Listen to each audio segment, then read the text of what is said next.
Daniel, Clara, Greg, Emily, and one silent observer. 5 lives entangled in secrets, betrayal, and a disappearance that shook their quiet neighborhood to its core. When Clara vanished without a trace, the truth wasn't buried deep in the woods or hidden in a basement. It was standing quietly in plain sight. But by the time Daniel realized how far the deception had gone, someone was already watching, and someone else had stopped waiting. Maplewood Lane had the kind of stillness people dreamed about but rarely trusted. Rows of nearly identical homes sat behind white fences and manicured hedges. Kids rode their bikes until sundown, sprinklers hissed across neatly cut lawns, and golden retrievers barked lazily behind gates. It was the kind of neighborhood where everyone waved, where block parties happened in June, and where no one really locked their doors, at least not until what happened in the fall. Daniel Foster and his wife Emily had moved into the brick house at number 18 3 years ago. He taught history at the local high school and was well liked by students and staff alike. His calm demeanor and dry sense of humor made him a favorite among parents at school board meetings. Emily worked as a trauma nurse, juggling long shifts and late nights at the hospital, yet she still found time to drop off cookies at neighbors' doors and keep a flourishing garden out back. They were, to most eyes, the perfect couple.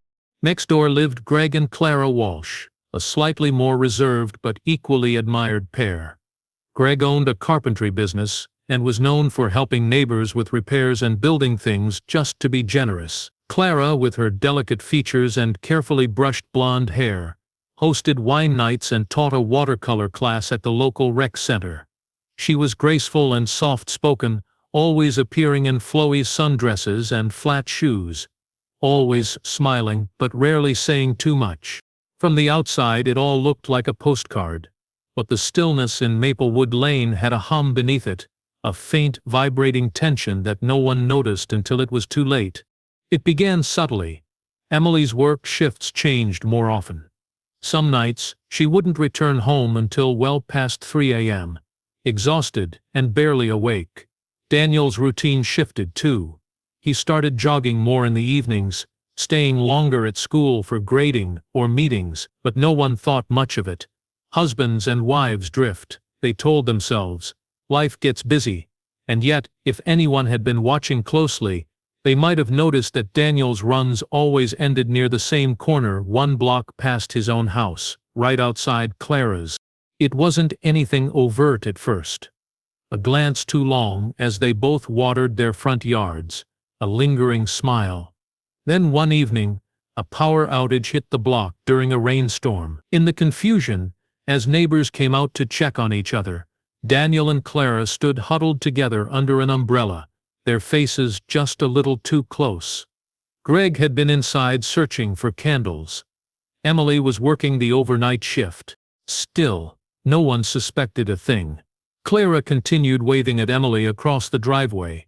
Daniel helped Greg carry lumber for his next project, and the two couples attended the same community barbecues. If any suspicion passed between them, it was buried beneath politeness and shallow conversations. But the silence in Daniel's home grew louder. Emily, though cheerful on the surface, had begun to write less in her journal. She no longer filled the fridge with his favorite meals. Daniel noticed, but he said nothing. He believed he was hiding it well. In truth, Emily had started noticing things too. His cologne, faint but unfamiliar when he came home. The way he kept his phone close, even to the bathroom. But she didn't confront him. Not yet. One afternoon, Clara's laughter drifted across the backyard fence. It was sharp, too loud, and Daniel's chuckle followed half a second later. Emily, from the upstairs window, looked out with narrowed eyes. Something was forming in her. Something quiet and patient, like a wire pulled taut but not yet snapping. Neighbors would later say they had no idea, that it all seemed so normal. But a few recalled odd moments. Clara staring just a little too long at the Foster house. Daniel walking out to the mailbox when no mail had come. Greg watching it all with a stiff posture and a gaze that lingered on people's backs, not their faces. Maplewood Lane was perfect on the surface, but perfection hides things well. secrets, betrayals, lies. And very soon, it would hide something else. Something much darker. The change was subtle, almost imperceptible at first, like the slow shifting of clouds before a storm. Daniel Foster found reasons to be outside more often, trimming already perfect hedges, watering plants that didn't need water, taking the trash out at times that made no sense. Each time his eyes flicked toward the Walsh house. Clara, almost as if summoned by his presence, began appearing at just the right moments, checking her mail, stepping out to sweep leaves, walking her small terrier around the block for the second, sometimes third time that day. Their timing wasn't coincidental. Something silent and invisible had begun to pulse between them. It wasn't love, not yet. It wasn't even a plan, it was simply a shared thrill, a hunger they didn't know they were feeding. Daniel, bored and unfulfilled, drawn to Clara's softness and ease. Clara, perhaps lonely, perhaps restless, attracted to Daniel's calm presence and the way he looked at her like she was more than just the quiet wife next door. There were no words exchanged at first, just glances that held a little too long. Smiles that hovered on lips after the other had turned away. Their connection grew in the spaces between daily routines, small moments that felt harmless to an outsider but were charged with something far more dangerous beneath. Greg Walsh had never been one to speak much, but now he became quieter still. He watched from windows more often. His routine shifted in response to theirs. He started coming home for lunch unannounced, driving by during Clara's supposed errands. Clara noticed. So did Daniel. The tension wasn't spoken aloud, but it curled in the air like smoke. Emily, exhausted from back-to-back night shifts, missed most of it. But she began to feel something she couldn't explain, a strange coldness at home. Daniel's touch seemed rehearsed, his smile slower to come. He talked less, avoided eye contact more. She didn't ask questions, she convinced herself he was tired too, maybe even depressed. That's what people did in marriages. They explained away the cracks before they admitted the structure was failing. Then one evening, it happened. Daniel had stayed late at school. Emily was asleep on the couch, drained from another overnight shift. Clara was walking her dog along the far side of the street when Daniel's car rolled quietly into the driveway. They locked eyes briefly, and something shifted. He didn't go inside. Instead, he crossed the street. What passed between them during those moments was never fully known.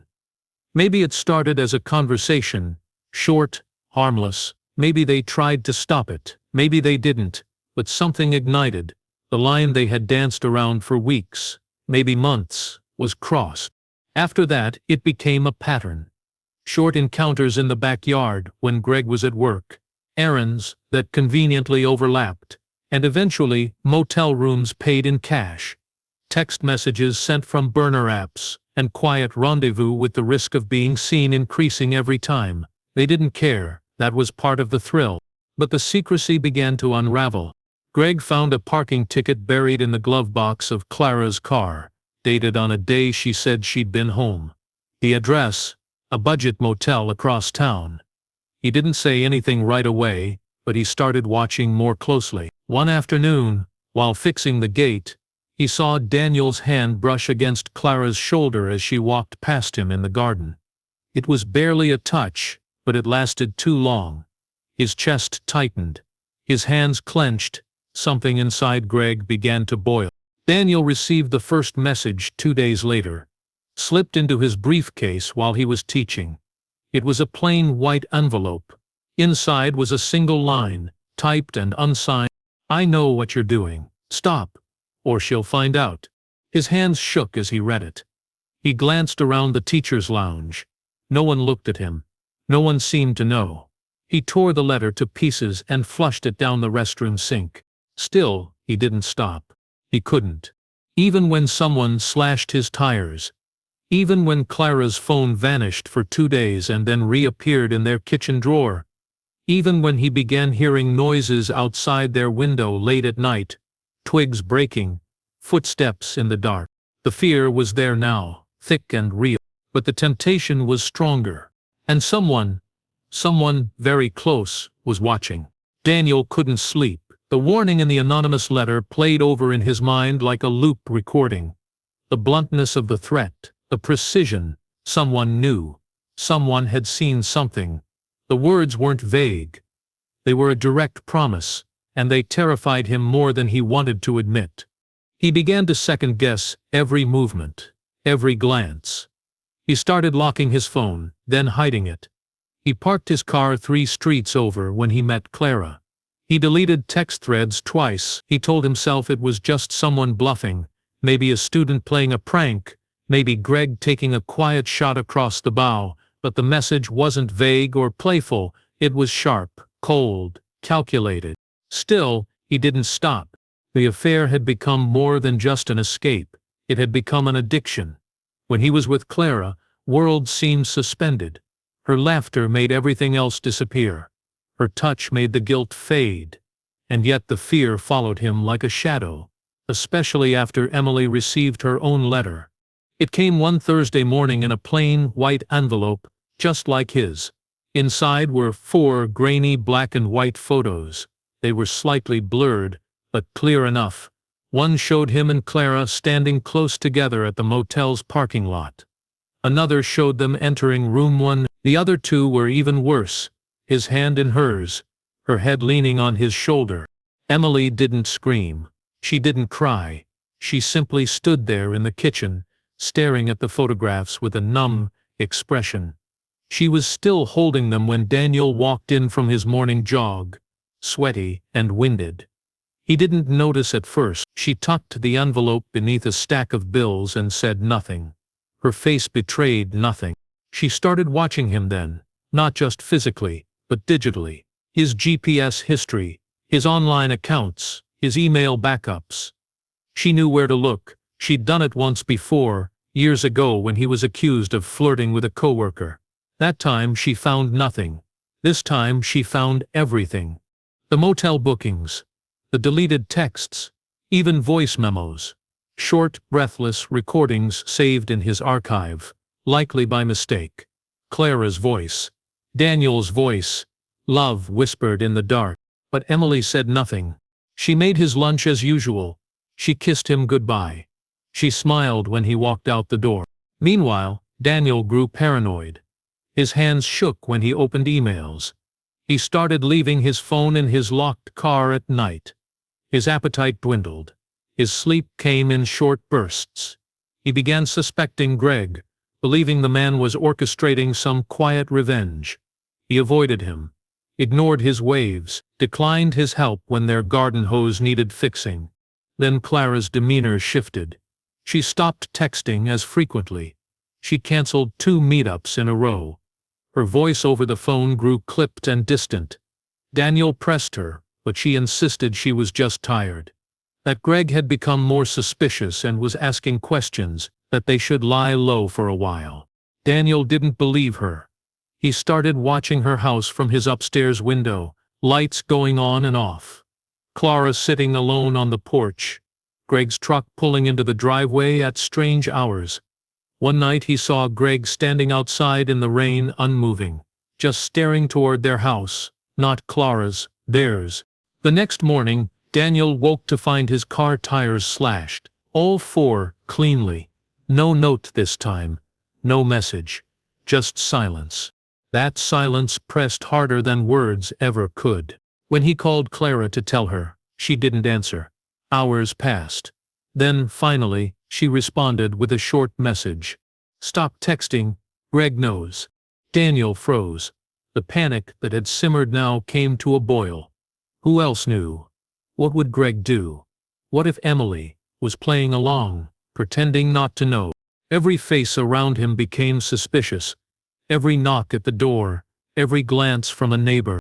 He was being hunted. He just didn't know by whom. Emily didn't speak of the photographs. She didn't demand answers. Instead, she moved through the house like a ghost, quiet, watchful, composed. She still kissed Daniel goodbye in the mornings, still sent him casual texts during the day, but her smile no longer reached her eyes. There was a coldness to her now, subtle but unmistakable, a kind of silence that wasn't passive, but calculated. She became a student of his behavior. Not just when he was near her, but when he thought she wasn't looking. She memorized his routine. The way he lingered in the hallway after phone calls.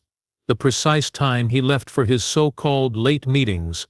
The frequency of his showers. He was trying to clean something off himself, and Emily could feel it in her bones. She didn't need to ask questions. The answers were already there. And yet, she didn't lash out or confront him. Something deeper than anger had taken root in her. Something colder. She wasn't grieving the marriage. She was studying it. When Daniel left one Saturday morning, saying he had to grade papers at school, Emily waited exactly 12 minutes, then followed in her car. She kept her distance, letting a delivery van shield her from view. He didn't go to the school. He drove straight out of town and parked behind a cheap motel surrounded by a thin line of pine trees. Room 108 again. She parked on the far side of the lot, out of sight, and waited. She saw Clara arrive shortly after, wearing a baseball cap and sunglasses. They disappeared into the room without looking back. Emily stared at the door for a long time. She felt her throat tighten, but no tears came. Not anymore. She didn't get out of the car. She didn't confront them. She simply turned the key and drove away in silence. Back home, she opened her laptop. She started a document. It wasn't a diary, it was a log, names, dates, times, receipts. Every bit of digital trail they thought they'd erased, she collected. She saved photos of Clara's social media posts and matched them with Daniel's supposed work hours. She even installed a keystroke tracker on their shared computer. Emily was methodical, detached, patient. Then something strange happened. Clara disappeared. It was a Sunday afternoon. Greg reported her missing just after 7 p.m. She had left the house in a rush, saying she needed to grab groceries.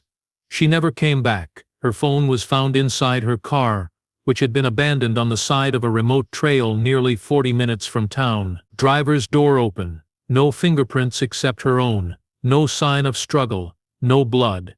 Just an empty silence. The search began within hours. Helicopters, canine units, volunteers with flashlights combing the woods. Local news anchors set up cameras at the trailhead. Missing posters began appearing at every gas station. Daniel watched it all unfold on TV, frozen, his mouth dry, his palms sweating.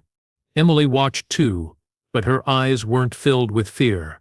They were filled with something else entirely. Greg looked devastated in interviews. He pleaded for his wife to return. But neighbors whispered. Some said they'd heard arguments coming from the Walsh house recently. One said they saw Greg pacing in the middle of the night, barefoot, on his lawn, muttering to himself. Daniel barely slept. He began to wonder if Greg had finally snapped, or worse, had Clara run away. Had she told Greg everything? Was this her way of escaping the chaos they had created? But deep down, he feared something darker, because even though no one said it out loud, a truth began to float among the whispers on Maplewood Lane. Clara Walsh was not coming back, and the last person she'd seen before vanishing was Daniel. The day after Clara's disappearance, Daniel could no longer pretend to function normally.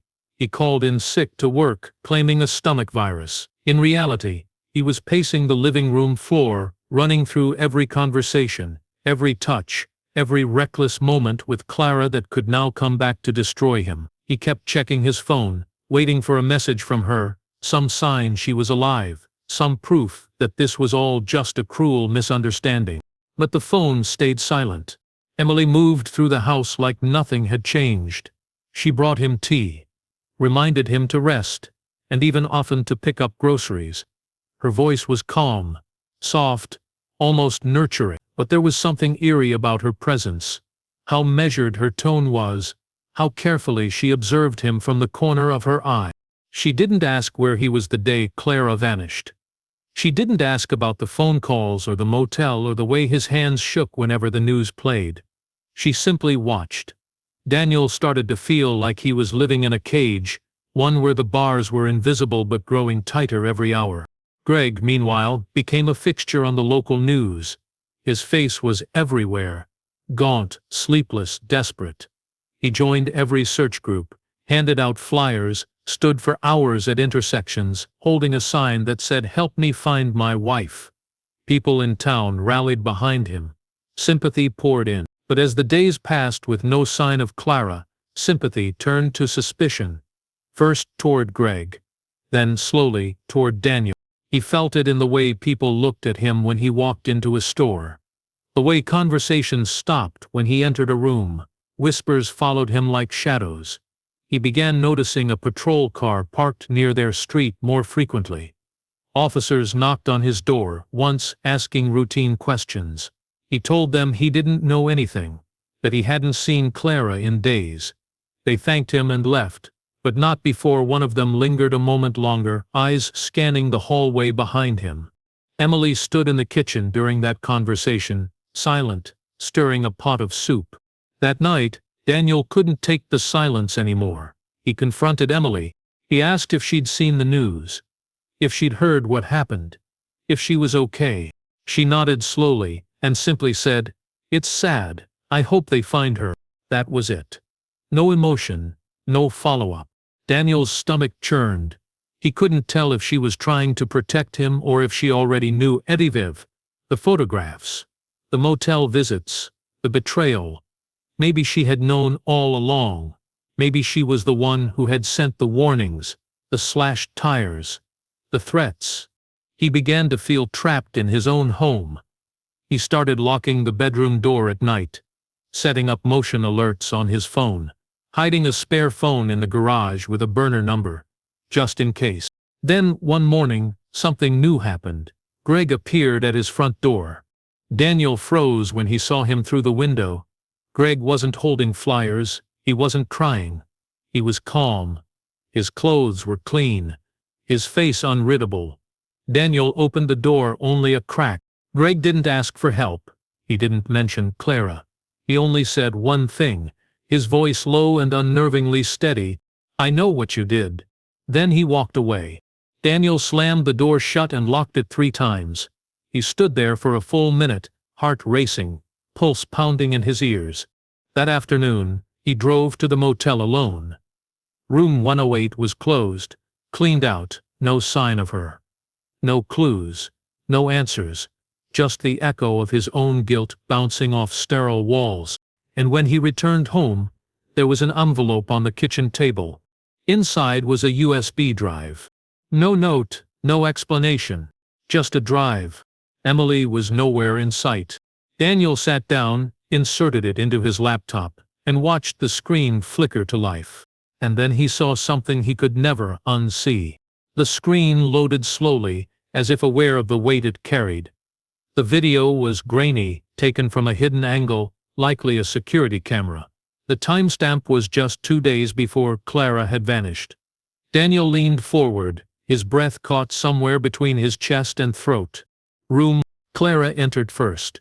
Her face was tense, guarded.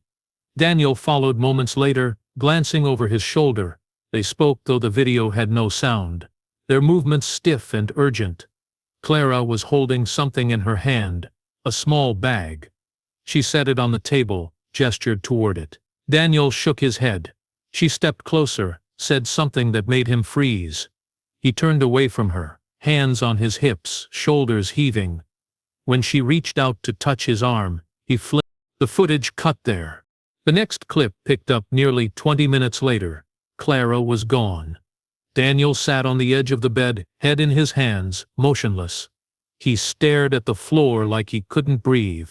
He didn't move for a full minute. Then he stood, wiped his face, picked up the bag Clara had brought in, and left the room.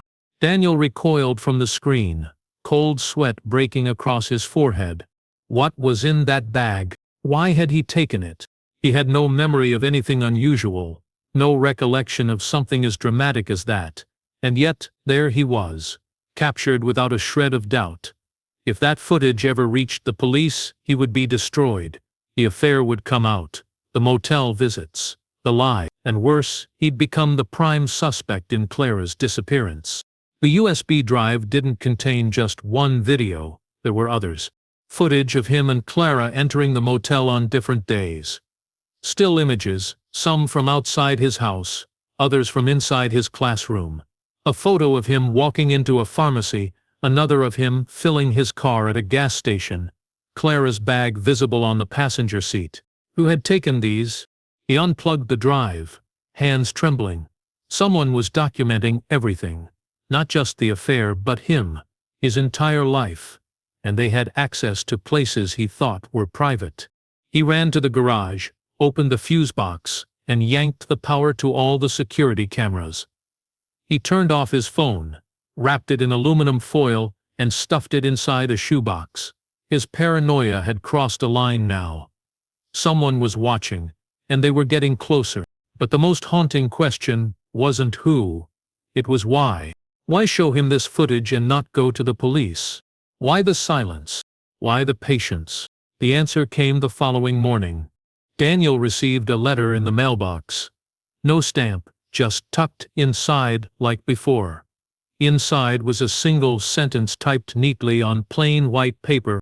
You have 7 days to confess, or I will. No signature. No return address. Confess what? The affair? The motel. Or something worse, something he didn't even know he'd done. Daniel began to question everything. Could he have hurt Clara and blacked it out? Was it possible that something happened in room 108 he had repressed? But no matter how hard he tried to remember, his mind was blank beyond that conversation. The bag, the argument, the exit. What came next was nothing but a heavy fog. He began drinking at night. He barely ate. His classroom became a shell of its former self. Students whispered. The principal pulled him aside, mentioning concern. Daniel nodded, but offered no defense. On the 4th day, a new envelope arrived. This time, it wasn't just a threat. It was a photograph. Of Clara. Not at the motel. Not at home. But in a dark room, eyes wide, mouth gagged. The image was blurred, but unmistakable.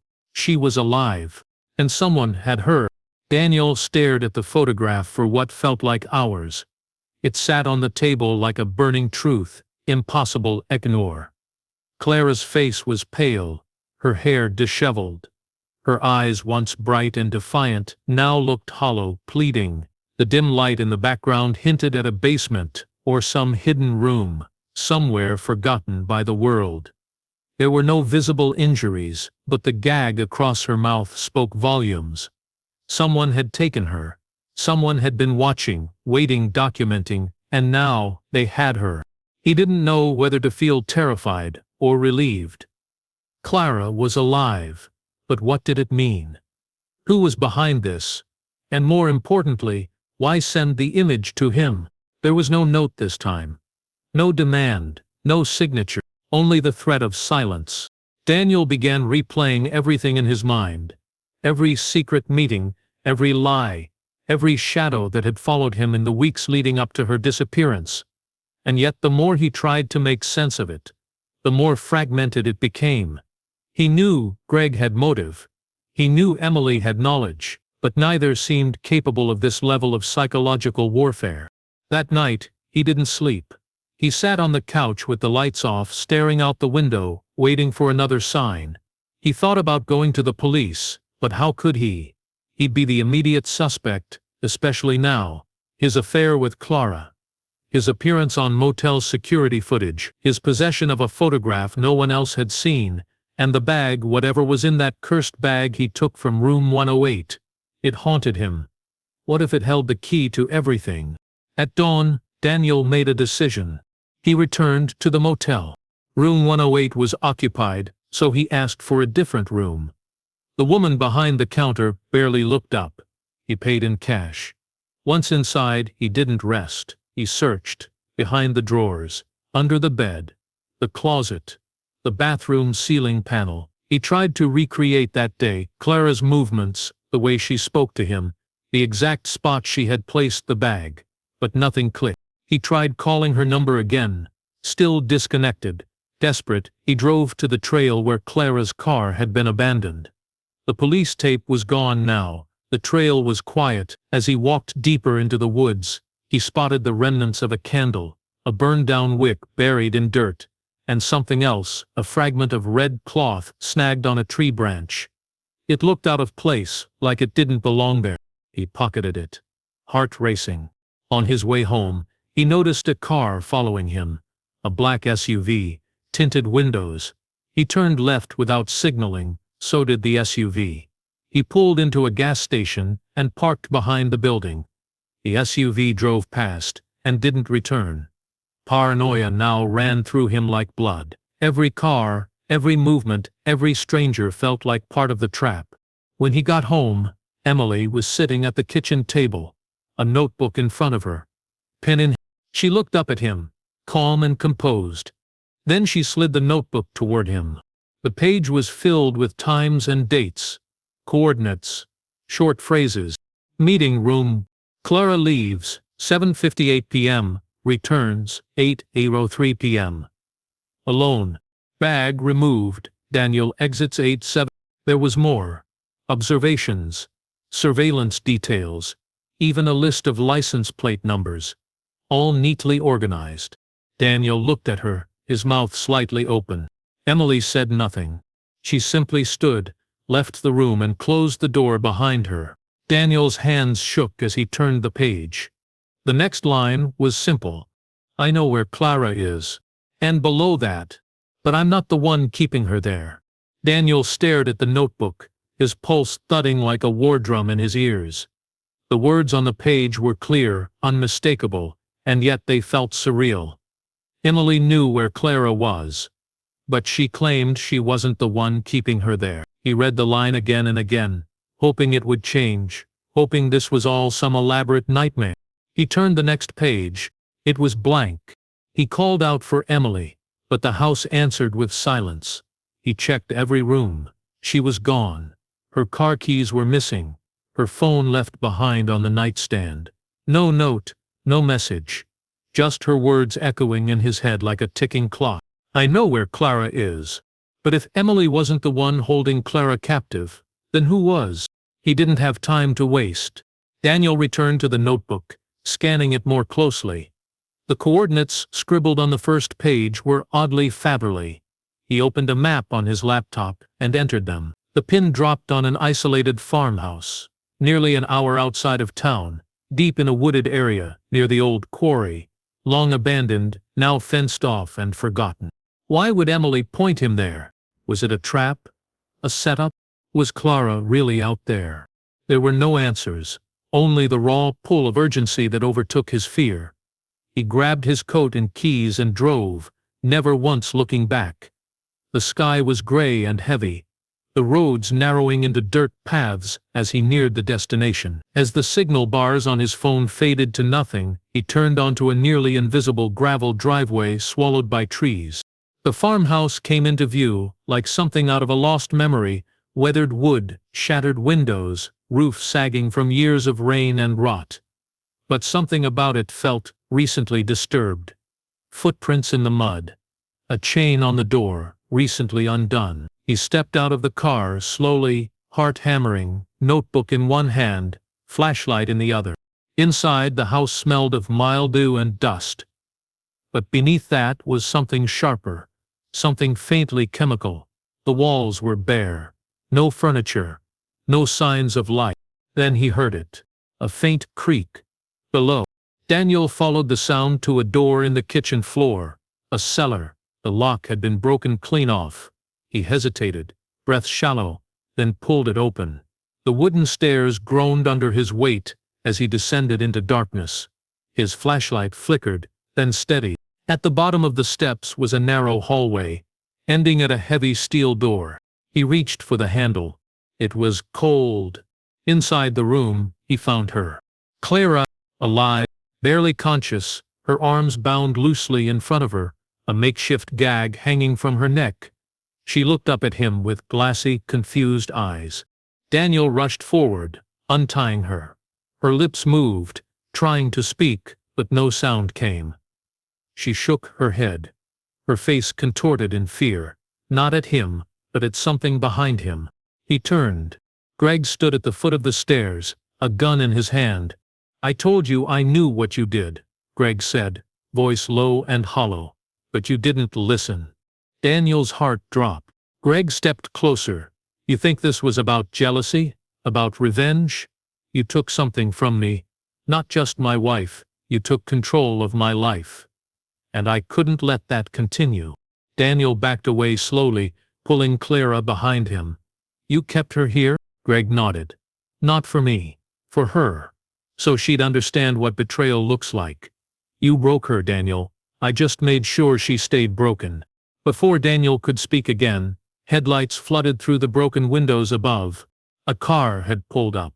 Then a voice shouted from outside, "Put it down, Greg. Police." Emily had told them. She knew everything. Not just where Clara was, but what Greg had become. And she'd led them here, not to save Daniel, but to end the game. Greg turned toward the stairs, gun still raised. A single shot echoed through the house. Then silence. Daniel fell to his knees. Clara sobbed, quietly. Emily never came inside. She didn't need to. She had already finished what she started.